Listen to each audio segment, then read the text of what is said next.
Good afternoon children, welcome to my YouTube channel. बच्चों, आज हम सॉल्व करेंगे एक्सरसाइज 7.1 का फिफ्थ क्वेश्चन। फिफ्थ क्वेश्चन में क्या है, देखो हमारे पास एक फिगर बना के दिया है। इसमें बोला है in a classroom 4 friends are seated at a point A B C and D. Classroom में 4 फ्रेंड्स बैठी हैं, लड़कियां हैं वो, और जैसे फिगर में दिखाया है एक ए बी सी डी इस तरह से बैठी हैं। एक ए पॉइंट पे है, दूसरी बी पे, तीसरी सी पे, चौथी डी पे। एंड चमेली walk into the class. Champa and चमेली वॉक इनटू द क्लास। चंपा और चमेली 2 फ्रेंड्स हैं और वो क्लास में घूम रही हैं। And after observing a few minutes, कुछ मिनट तक ऑब्जर्व करने के बाद, चंपा आस्क चमेली, चंपा चमेली को पूछती है, उससे कहती है don't you think A B C D is a square, कि तुम्हें नहीं लगता कि जिस पॉइंट्स पे ये 4 गर्ल्स हैं ये एक स्क्वायर में बैठी हैं। चमेली डिसएग्री, और चमेली उससे जो है वो सहमत नहीं होती है, डिसएग्री होती है, क्यों वो बोलती है कि नहीं ये स्क्वायर नहीं है। सो हमें बोला है using distance formula find which of them is correct. तो हमें फाइंड आउट करना है कि इन दोनों में से कौन सही है। कौन सही है मतलब कि क्या ये स्क्वायर है, चंपा राइट है, या स्क्वायर नहीं है, चमेली राइट है। तो इसके लिए अब हम सॉल्व करेंगे इसको बाय डिस्टेंस फार्मूला और चेक करेंगे कि ये स्क्वायर है या नहीं। तो सबसे पहले तो हम क्या करेंगे, हम कोऑर्डिनेट्स बनाएंगे। कोऑर्डिनेट्स बनाने के लिए देखो हमारे पास क्या है, कोऑर्डिनेट्स के लिए हमें दिया है ए पॉइंट हमारे पास देखो कहाँ लाई कर रहा है। ए पॉइंट है एक्स एक्सिस पे 3 के ऊपर और 4 के सामने। 3 के ऊपर 4 के सामने, तो 3 क्या है एक्स और 4 है वाई। तो ये जो ए है इसके कोऑर्डिनेट्स क्या हैं, इसके कोऑर्डिनेट्स हैं 3 और 4। वैसे ही दूसरी लड़की है वो बी पॉइंट पे है। बी पॉइंट कहाँ से स्टार्ट है, 6th लाइन से। तो दैट मीन्स कि एक्स की वैल्यू इसमें 6 है और वाई क्या होगा 7, जिसके सामने, मतलब 6 के ऊपर वाई के सामने। तो बी के कोऑर्डिनेट्स हैं हमारे पास 6 एंड 7। फिर आता है C point. C point 9th line पे लाई कर रहा है। तो एक्स है हमारे पास 9 और वाई है 4। तो इसके कोऑर्डिनेट हो गए 9 एंड 4। ओके, और नेक्स्ट पॉइंट आता है डी। डी कहाँ है, 6th लाइन पे और वाई के सामने। तो मतलब एक्स एंड वाई है 1। एक्स हो गया 6, वाई हो गया 1। तो इसके कोऑर्डिनेट है 6 एंड 1। ये हमने कोऑर्डिनेट्स बना दिए। अब कोऑर्डिनेट्स बनाने के बाद हम इनको सॉल्व करेंगे। सॉल्व करने के बाद कैसे कैसे फिर हमें पता चलेगा कि ये स्क्वायर है या नहीं है। तो इसके लिए सबसे पहले हमारे पास 4 पॉइंट्स आ गए हैं और पॉइंट्स के नाम भी हमने दे दिए। क्या हैं, लेट ए, लेट तो करने की ज़रूरत नहीं है, लेट रहने देना आप, क्योंकि आपको ये गिवन है। ओके, लेट नहीं करेंगे हम सीधा लिखेंगे ए के कोऑर्डिनेट्स क्या हैं, ए इज़ 3, 4 और बी के कोऑर्डिनेट्स हैं हमारे पास 6 एंड 7। फिर आता है सी पॉइंट। सी के कोऑर्डिनेट्स हैं हमारे पास 9 एंड 4। और उसके बाद आता है डी के कोऑर्डिनेट्स हैं हमारे पास 6 एंड 1। ये हमारे पास कुछ एक कोऑर्डिनेट्स दिए हैं जहाँ जहाँ वो गर्ल्स बैठी हैं। ए के हैं 3 और 4, बी के 6, 7, 9 और सी के 9, 4 और डी के 6 और 1। अब हमें चेक करना है इनको। चेक करने के लिए पहले हम निकालेंगे A B.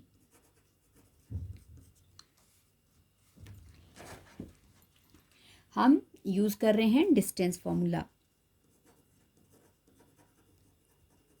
By using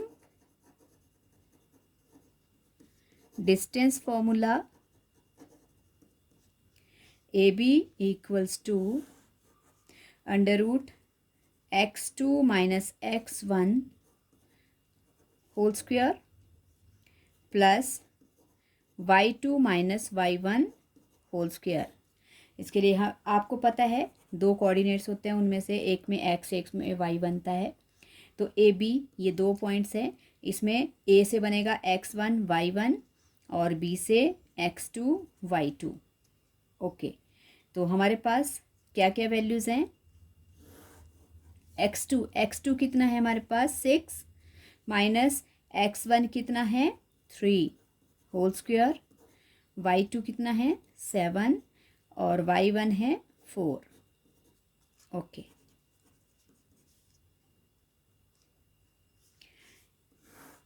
six में से 3 माइनस 3 स्क्वायर प्लस 7 में से 4 minus 3 square. A B equals to क्या क्या बन गया हमारे पास 3 3 ज़ा 9 प्लस 3 3 ज़ा 9। A B equals to under root 18। Okay, under root 18 के अब हम प्राइम फैक्टर्स करेंगे। 2 9 ज़ा 3 3 ज़ा। बच्चों अब 3 हमारे पास पेयर में आ गया है, सो जो हमारे पास पेयर होता है उसको हम रूट के बाहर लिखते हैं और जो विदाउट पेयर होता है वो अंडर रूट में आता है। तो इस 3 के लिए एक पेयर आ गया, 3 इसको बाहर लिखेंगे और ये आ गया 2। ओके, ये आ गया फर्स्ट हमारे पास डिस्टेंस ए और बी पॉइंट के बीच का। अब हमने क्या निकालना है? अब हम निकालेंगे बी सी के लिए आप बी सी के कोऑर्डिनेट्स लिख सकते हो। यहाँ लिख लो आप बी के कोऑर्डिनेट्स हैं 6 एंड 7 और सी के कोऑर्डिनेट्स हैं 9 और 4। बी से हो जाएगा x1 y1 x2 y2। Okay, चलो फिर डिस्टेंस फॉर्मूला अप्लाई करें। ओके, x2 क्या है हमारे पास? x2 है 9 माइनस x1 6 प्लस y2 है 4 और माइनस 7 होल स्क्वायर। कोऑर्डिनेट्स को आप बॉक्स में लिख सकते हो। Okay, now B C equals to 9 minus 6 क्या बच जाएगा हमारे पास ब्रैकेट में 3 और 4 minus 7 is greater and plus 4 is smaller -3।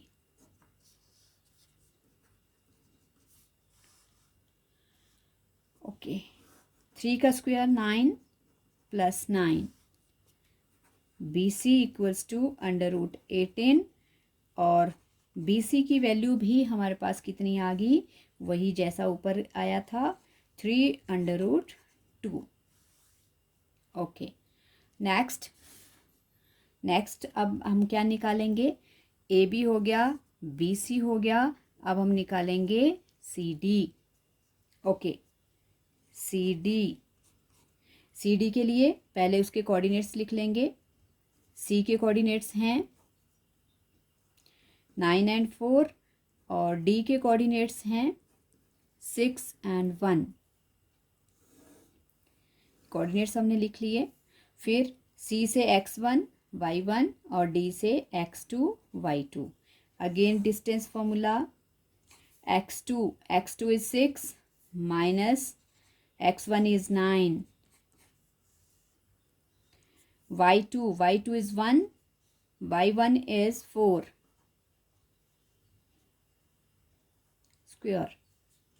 CD equals to under root 9 is greater है माइनस का और प्लस का 6 छोटा है, तो हमारे पास बच जाएगा -3।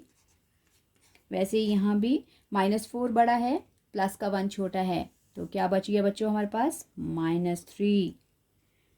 Then C D equals to 3 का स्क्वायर 9 प्लस 9। सी डी आ गया हमारे पास अगेन 18 और सी डी की वैल्यू फिर हो जाएगी हमारे पास 3 अंडर रूट 2। ओके, नेक्स्ट अब हम फाइंड आउट करेंगे सी डी हमारे पास हो गया। अब हमें फाइंड आउट करना है ए डी, या तो ए डी लिख लो या डी ए लिख लो, कुछ भी लिख सकते हो आप। तो मैंने कैसे कैसे निकाला, ए बी बी सी, जो हमारे पास पॉइंट्स दिए थे उसके according A B B C D D A. Okay, तो मैं फाइंड आउट कर रही हूँ डी ए। डी ए निकालने के लिए कोऑर्डिनेट्स क्या क्या हैं हमारे पास। डी ए के लिए पहले डी और ए के कोऑर्डिनेट्स लिख लो। डी के कोऑर्डिनेट्स हैं हमारे पास 6 and 1, और ए के कोऑर्डिनेट्स हैं हमारे पास 3 and 4। अगेन डिस्टेंस फॉर्मूला, यहाँ से हमें मिल जाएगा x1 y1 x2 y2। Okay, D A again x2 is 3 minus x1 is 6, y2 is 4 minus y1 is 1। okay, -6 is greater plus 3 is smaller, we will get -3 whole square plus 4 minus 1 3 whole square। Okay, 3 का square 9 और 3 का square 9। Again हमारे पास आ गया 18, means D A भी आ जाएगा 3/√2। तो हमारे पास क्या क्या सॉल्व हो गया, हमारे पास सॉल्व हो गया। सो दिस इम्प्लाइज दैट, क्योंकि हमारे पास सारी वैल्यूज आ गई हैं इक्वल, तो अब हम लिखेंगे A B equals to B C equals to C D और इक्वल्स टू डी ए, और ये सब की वैल्यू क्या है, √3/√2 sorry. A B equals to B C equals to C D equals to D A, और इनकी वैल्यू सबकी क्या है 3/√2। ये सबका इक्वल आंसर है। तो इसका मतलब हुआ, सबसे पहले हमने चेक कर लिया कि जहाँ पे जिस तरह से वो गर्ल्स बैठी हैं, वो जो भी शेप बन रही है हमारे पास क्वाड्रिलेटरल की, उसमें बोला है कि ये चारों साइड्स जो हैं ये तो हमारे पास क्लियर होगी कि ये चारों इक्वल साइड्स है। तो अगर ये चारों साइड्स इक्वल हैं तो अब हम इनके डायगोनल्स चेक करेंगे। तो क्या डायगोनल्स हैं हमारे पास, हमारे पास डायगोनल्स हैं A C and B D. अब हमें ए सी और बी डी को फाइंड आउट करना है। ये चारों sides A B equals to B C equals to C D equals to D A, ये चारों साइड हमारे पास इक्वल आ गई। अब हम चेक करेंगे कि क्या ये जो हमारे पास एक क्वाड्रिलेटरल शेप में बन रहा है, क्या इसके डायगोनल्स भी इक्वल हैं या नहीं हैं। तो डायगोनल्स निकालने के लिए, सो द डायगोनल्स, पहले हम निकालेंगे diagonal A C. Okay, diagonal A C के लिए ए के कोऑर्डिनेट्स लिख लेते हैं। ए हमारे पास क्या है, ए है 3 and 4, और सी के कोऑर्डिनेट्स हैं हमारे पास 9 and 4। ए है 3 और 4 और 9 है सी है 9 और 4। अब हम निकालेंगे ए सी डिस्टेंस फॉर्मूला से। ये x1 y1 x2 y2, again distance formula, x2 is 9 minus x1 is 3 plus y2 is 4 minus y1 is 4। Okay, AC equals to, अब AC हमारे पास कितना हो जाएगा, देखो ब्रैकेट में यहाँ 9 - 3 आ गया 6 स्क्वायर, और 4 - 4 हो गया 0, तो 0 का square 0। AC equals to 36 plus 0 का स्क्वायर 0, इसको लिखते नहीं है, लिखना है तो लिख लो, ऐसे अंडरस्टूड है कि ये 36 ही आएगा, क्योंकि जब किसी नंबर में 0 प्लस करते हैं तो वही नंबर आता है वापस हमें। सो ये आ गया, इसको 6 भी लिख सकते हो, क्योंकि 36 जो है वो किसका है, स्क्वायर रूट 6 का, तो 6 भी लिख सकते हैं नाउ। और दूसरा डायगोनल क्या है डायगनल BD, दो डायगनल्स हैं बच्चों, AC एंड BD। BD निकालने के लिए भी हम पहले उसके कोऑर्डिनेट्स लिख लेते हैं। सो B हमारे पास क्या दिया है, 6 एंड 7, और D है हमारे पास 6 एंड 1। सो BD निकालेंगे।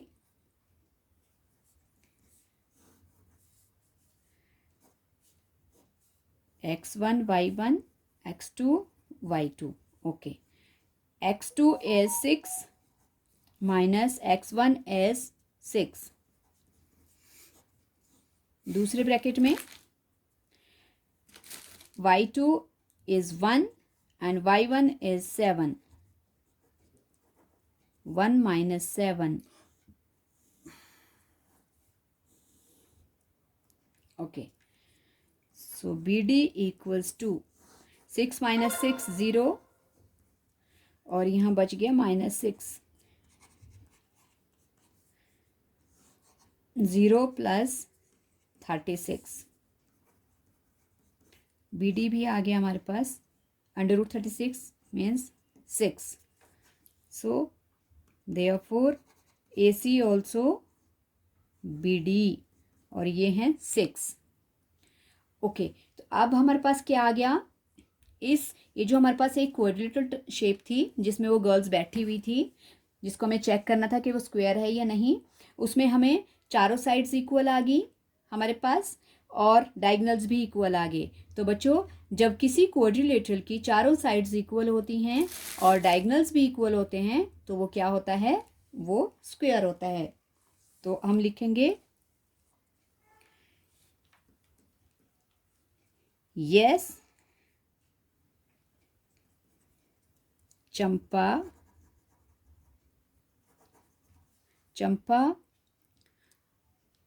इज में पूछा है, yes Champa is correct because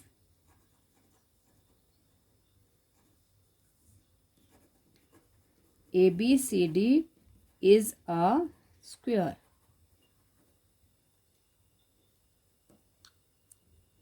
हो गया, हमने चेक कर दिया कि जो ABCD है वो क्या है, वो स्क्वायर है, क्योंकि हमारे पास चारों साइड्स इक्वल आ गई और डायगोनल इक्वल आ गए। तो जब भी किसी क्वाड्रिलेटरल के, जब आपको पता नहीं होता है कि कौन सी शेप है ये, वो एक क्वाड्रिलेटरल टाइप होता है, 4 साइड्स वाला फिगर होता है, तो उसकी जब हम साइड्स निकालते हैं, चेक करते हैं डिस्टेंस फार्मूला से, चारों साइड्स इक्वल आती हैं और डायगोनल्स भी इक्वल आते हैं, तो वो क्या होता है, स्क्वायर होता है। तो इसलिए चंपा जो है वो सही है, करेक्ट है, वो सही बोल रही थी कि जो गर्ल्स बैठी हैं वो स्क्वायर शेप में बैठी हैं। सो बच्चों, ये था आज का हमारा क्वेश्चन नंबर 5। आई होप आपको ये समझ आ गया होगा। समझ आ गया है तो प्रैक्टिस ज़रूर करना। Thank you so much for watching my video. Keep watching. मिलते हैं नेक्स्ट वीडियो में। Thank you.